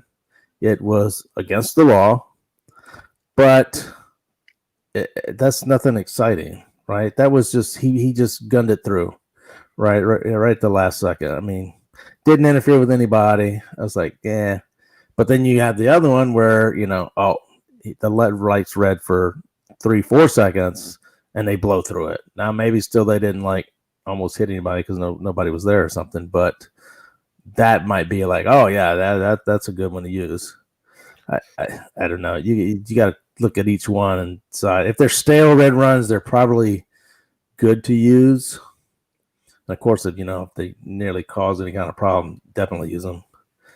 But yeah, I don't know those ones because we've all done it now. You're trying to beat it's yellow and you go, I'm gonna beat the red, and then you don't quite get it right. but did you really interfere with anybody? Yeah. Was it that exciting? Oh, you know what I hate? Oh, we're talking about this. Because you see this in the stupid crash compilations now. They call Karma Cop. Yeah, I see somebody get pulled over for speeding. Oh, big whoop-de-doo. I'm tired of seeing. I see that all the time. What's the big deal? And then they put it in these crash compilations. DDS likes to put in his, and it's just like boring. It's a big nothing burger. Yes. He sped past you. He was doing 5 miles an hour faster than you, and you're already doing 10 over the limit. And the cop pulls him over. 100 yards down the road, whatever. Big deal. I mean, I find those so boring. I'm like, why are you even using this junk? Yeah. Because I was on my trip to Louisiana. It was funny because we're driving along, and this blue Kona drives past us, right? So they're speeding. I'm pushing 5 over the limit, I think. And they're speeding. They're going faster than me. I don't know. A couple miles down the road, there he is on the side of the road where the cop pulled him over. I was like, oh, I could save the clip where he passed us and then show this one. Oh, wow. Cop pulled him over speeding. I'm like, okay, come on. Is that really worth it? I find those clips just too boring to use. Now, maybe somebody likes them, but for me, I don't think they have any substance to them. Oh, yeah. I usually feel bad for the guy. I go, damn, because that could have been me. Oh, yeah. What? Who? Napa's asking, is Vista Dashcam still active? I mean, he was in the chat earlier. Yeah. I mean, he's not uploading that much anymore, but he's he's still around. It's because last time I talked to him, he's just been working a lot, like doing his own thing. And real quick, Dallas, because I know we're getting down to the wire here. Yeah. I want to do that for those of you that don't know who is in this stream. He's been doing this for an extremely long period of time, and I know this is probably the comment that I'm not going to want to see, but here. If you guys don't know who this person is, I highly suggest you look him up because according to at least the research that I've done, I believe he is the first U.S. dash camera. He has been doing this for, Rex, correct me if I'm wrong, 14 years. At least 14 years. Maybe even possibly going on 15. But anyways, I just wanted to give a quick shout out to him because he's been doing this for an extremely long period of time. But so let's just the first dash camera I ever started watching. Yeah, Napa said that. Yeah. It's now I keep giving them freaking shout outs. It's just because he's just like he's just like you, Dallas. I mean, you guys deserve a lot more recognition for what you guys do, man. I mean, it's. I mean, that's my opinion, and take it how you want it, man. Like if you think I'm being too nice, but I don't think I'm being too nice, man. It's just I'm just trying to speak the truth, man. It's just because I see a lot of because I kept up with the dashcam community for well, I tried to keep up with it for quite some time, but yeah, there's so many now. It's hard to keep up. but anyways, what do we got? Like 15 minutes? Yeah. Okay, so the last thing that I would like to talk about is I got so many topics up here. Mind if I do another screen share, Dallas? Would that be cool? Yeah. Do what you want, man. All right. You the boss. Oh no, man! Come on, man. All right, here we go. So application window. Okay. So let's see. Okay, so there it is. All right, cool. So, all right, I just wanted to show you guys how I gotta freaking edit this target. So let's say I take this. Okay, scroll over here. All right, so you see the bottom clip here. So I could do that, right? But you still see the black like in the playback screen. So what I have to do, so I have to go to the event video effects. So I have to go to the chroma keyer, add, okay. Now if I take this, go like this, okay. This is how I edit my target effect. So I do that, okay. So now it's blue. This is the black is because the particular clip that I have in there. So now I go here, I go to color balance, add, okay. Red. So it's not red to start. You make it red. Gotcha. No, I have to do this at least a couple times. And then, yep, light rays, add, okay. And then depending on where I want it, so I mean, I could move this around like the light source. So I tend to like to have it right in the middle. So, and then what I'll do is I'll add this film effects, add, okay. Oops, not that one. Film grain. There it is. Okay. So this is how I do this. So you see how that's changing? Yep. Like that. Okay.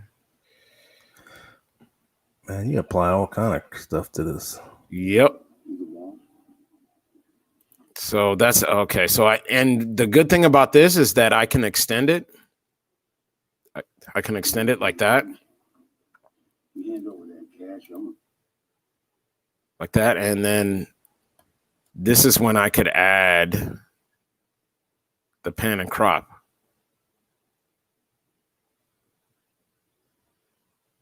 To it, which I think is this whole thing, like being able to do that. Oh man, it's it's actually helped a lot with my videos. And then what's really cool too about the effects, I could actually animate these. And like, let's say I want to have shrink down to right there. And like, let's say, for example, I want to do this, have it up like that. So what it's going to do is it's probably going to be all completely messed up, but so the keyframe is all messed up with this. Good job. Yeah. So there's that. Yeah, I could animate, pretty much anything with this. So like all the effects, like it has the animation feed. Well, it's kind of with some of them, but like the cross effects, like sometimes I'll use them like with the raw clips that I have. The one that I really tend to go to is sometimes the flash effects, like with can you hear that audio? Like if I play the video? I think so. Yeah, I hear it. Oh gosh. Giving everyone a little bit of a spoiler right here. No spoilers, man. Here's a lot that bird don't know. It don't change the fact that the world is happening to him all the time. What I'm trying to say is that the course of your life, it is changing. You don't even see it.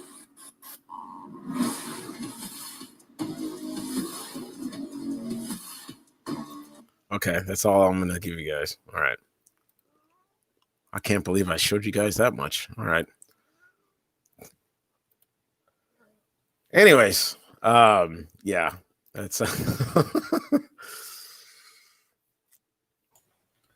cool. CMA or just a copyright claim. I get them all the time, man. Yeah. But guess what? I don't monetize my videos. So let me ask you this. Have you noticed what people that watch your videos that have been monetized by somebody that copyrighted claim it, do they get ads on it? Not that I know of. I mean, I don't know. I mean, you guys do I get ads on my videos? I mean, I don't know. Because I don't see them like when I watch them. Yeah, because all yours have copyrighted music in it and they're claimed, I know. So every single one of them, every single one of my videos has a copyright claim.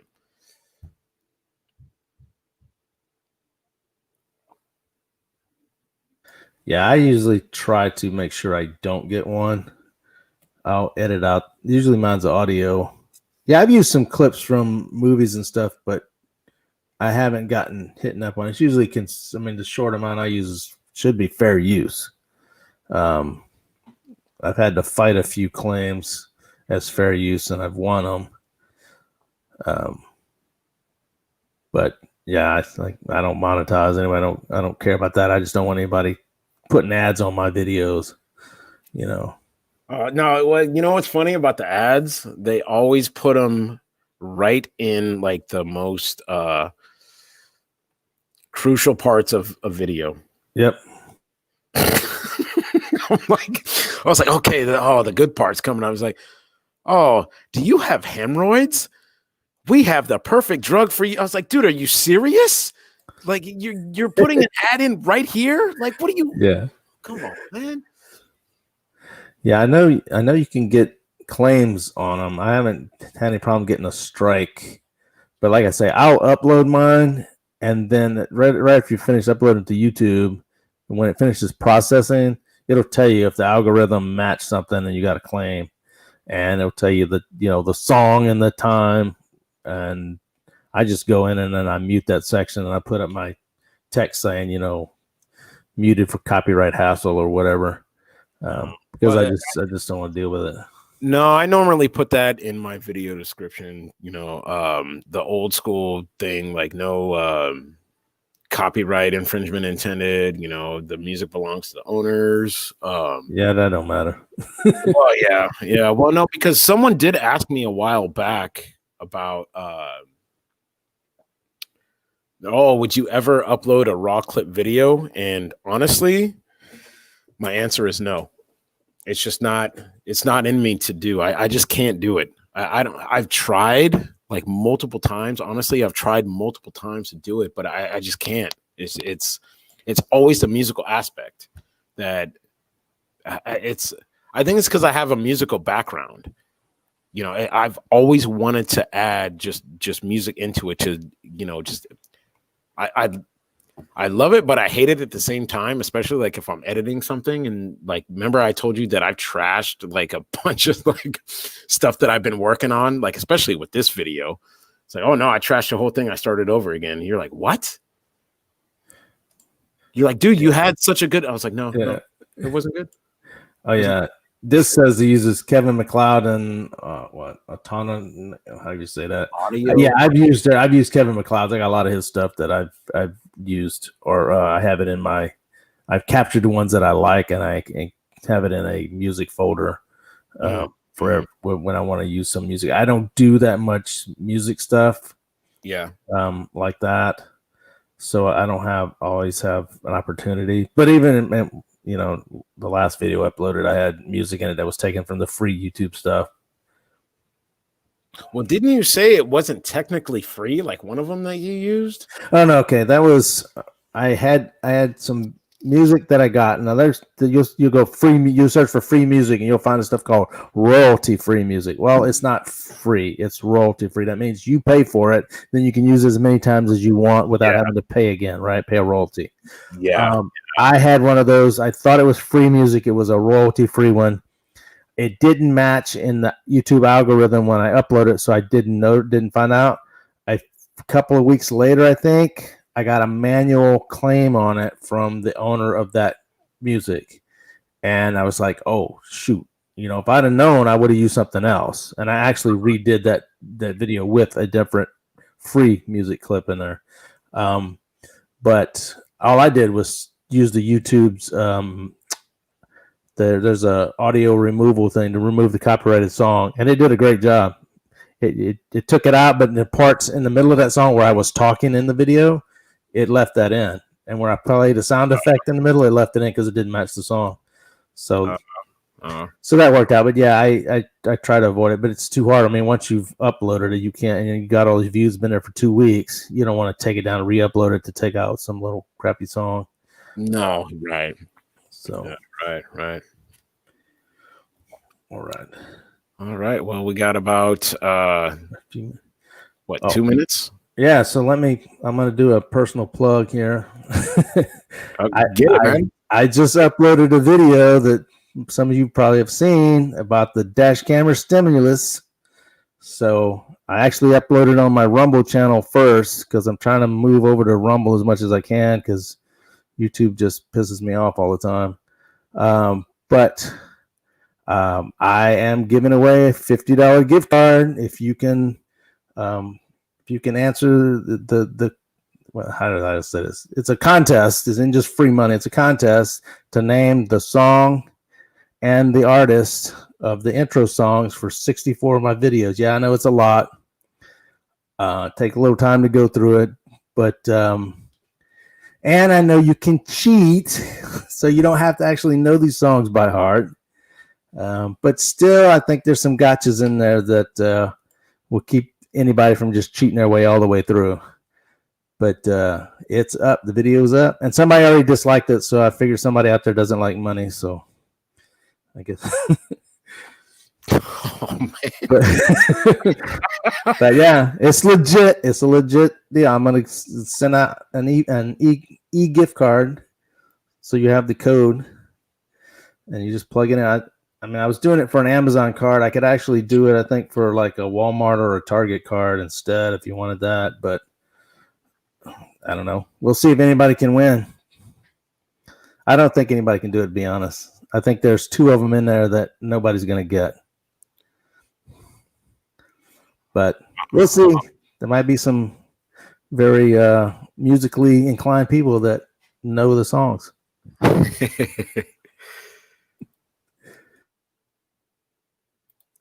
Oh man. Yeah, that's all I had. All right. Non-copyright NCS, yes. J World said about NCS, yes. I've looked at their music too. They've got some good stuff. Silent Partner, I don't know that one. I have to look into that. Yeah.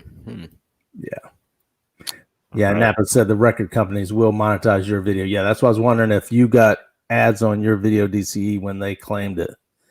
Well, see, that's the thing. I don't know, because when I watch my videos, I don't see any ads. Mm. Like I don't know if anyone else could see them. I mean, I don't know. Yeah.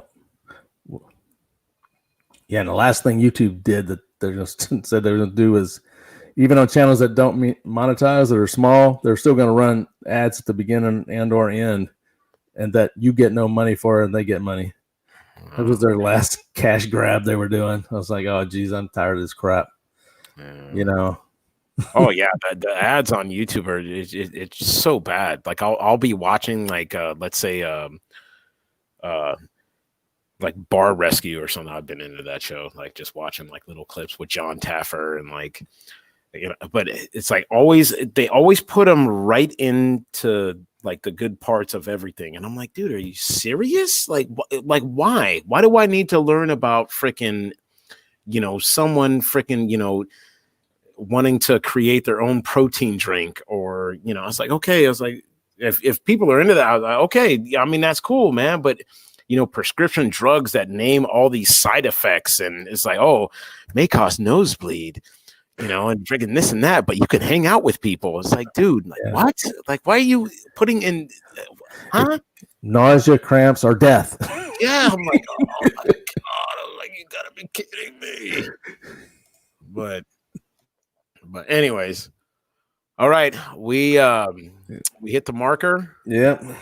For time. So all right, peeps, we are going to end this broadcast. We're probably going to continue this topic. I mean, Dallas, if you want to, yes, we can, to kind of elaborate a little bit more. Sure. I'd like to get feedback from the 5 people that are watching, or whoever watches this, to just what do they think? Is there something that they would like more information about, like that? Did we hit on anything that needs to be covered more in depth? No, yeah, definitely. Feedback will help. No, or if we just suck at live stream, and just tell us. No, yeah. Well, you know me, I always think I freaking, you know, do terrible at these things, but no, man, I would love to tackle this topic again, like especially with everyone else's,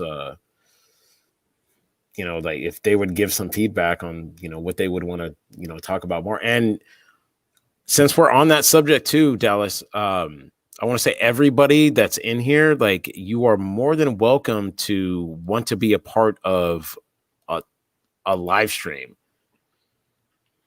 Like you are more than welcome. That this isn't a segregated thing. It's not like, if you want to be a part of it, just either contact myself or Dallas Dashcammer. And if you guys want to host one, I mean, this is to get all of us back into connection with each other, and just, you know, let's all talk.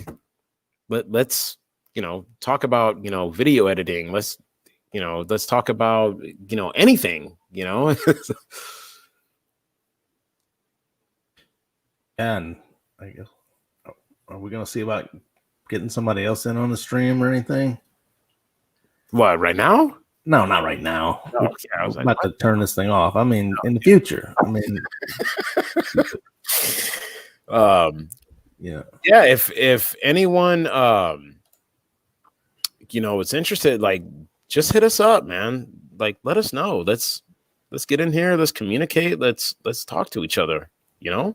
So, yeah. All right. Sounds good. All right, Dallas. Thank you so much, man. I hope I didn't, I did go off on a tangent a couple times. It always happens. No, Yeah. we kept pretty good topics. I don't know if we covered enough, good enough, whatever. Of course, I told you we weren't gonna cover everything, man. Of course not. It's next time. Yeah. All right, peeps. This is the dash cam extraordinaire, aka DCE, aka Tibonius Monk. You got too many AKAs, man. You need to stop with that. Hey, come on, man. That's like putting text all over the video. Oh my gosh, the wall of text. The wall of text me, man, with all the AKAs. What a way to end this, man. What a way to end this stream. That was awesome. That was awesome. I want to get you back for that, man. I'm sure you will.